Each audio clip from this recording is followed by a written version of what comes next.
வணக்கம். 80வது ஆண்டு சுதந்திர தின நல்வாழ்த்துக்கள் அனைவருக்கும்.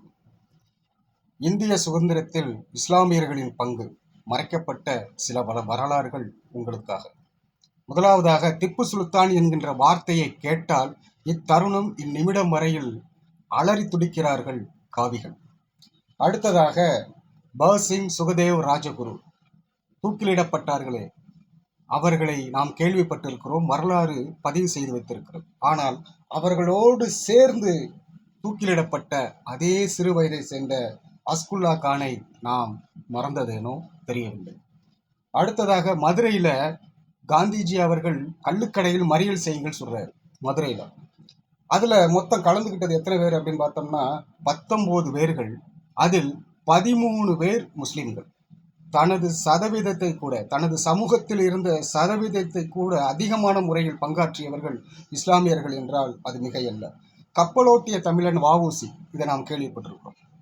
இத்தருணம் வரையில் நமக்கு நினைவில் கப்பலோட்டிய தமிழன் யார் அப்படின்னு கேட்டோம்னா வ.உ.சி சிதம்பரனார்களே நம்ம சொல்லிடுறோம். ஆனால் அந்த கப்பலை வாங்குவதற்காக அன்றைய காலகட்டத்தில் 10 லட்சம் ரூபா காசு கொடுத்தது யார் அப்படின்னு பார்த்தோம்னா பக்கீர் முகமது அவர் கொடுத்திருக்கிறார். ஹாஜி பக்கீர் முகமது. இது யாருக்காவது தெரியுமா? இந்த வரலாறை நாம் மறந்திருக்கிறோம்.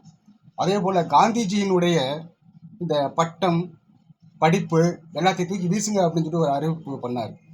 அதில் இஸ்லாமியர்கள் என்ன பண்ணுறாங்க அப்படின்னு பார்த்தோம்னா, வெள்ளைக்காரனுடைய படிப்பு தேவையில்லை அப்படின்ட்டு தூக்கி வீசினாங்க. அதில் தூக்கி வீசினதில் கண்ணியத்திற்குரிய நமது காகிதம் இல்லை, அவர் படிக்கலை, இடையிலே நிப்பாட்டிட்டார். அது மட்டுமல்லாமல் எந்த ஒரு சமூகமும் தனது வழிபாட்டு தலங்களில் இது விடுதலை போராட்டம் சம்பந்தமான விஷயங்களை பேசினதே கிடையாது. ஆனால் இஸ்லாமிய சமூகம் பேசியிருக்குது. அதற்கு சாட்சியாக உத்தரப்பிரதேசத்தில் ஹூன் மஸ்ஜித் அப்படிங்கிற ஒரு மஸ்ஜித் இப்போ வரைக்கும் மத்திய தொல்லியல் துறையில் ஆதாரமாக உயிர்பூர்வமாக இன்னைக்கு வரைக்கும் இருக்குது. என்ன சொன்னாங்க அப்படின்னா, ஃபேண்டு போடுவது ஹராம் இல்லை, ஹராம்னு சொன்னாங்க. ஆங்கிலம் படிப்பது ஹராம் இல்லை, ஹராம்னு சொன்னாங்க மார்க்க அறிஞர்கள். இப்படி சொல்லி கடைசியில் படிக்கவும் விடலை.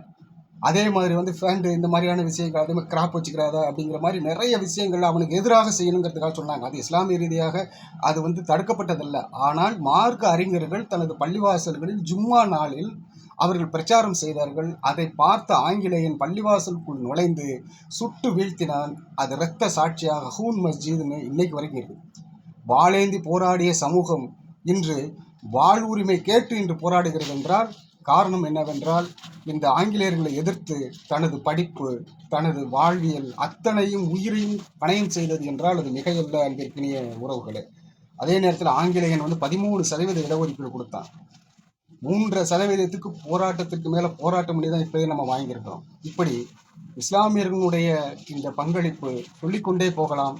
அடுத்தடுத்த காலகட்டங்களில் நாம் பார்ப்போம். அனைவருக்கும் இனிய சுதந்திர நல்வாழ்த்துக்கள்.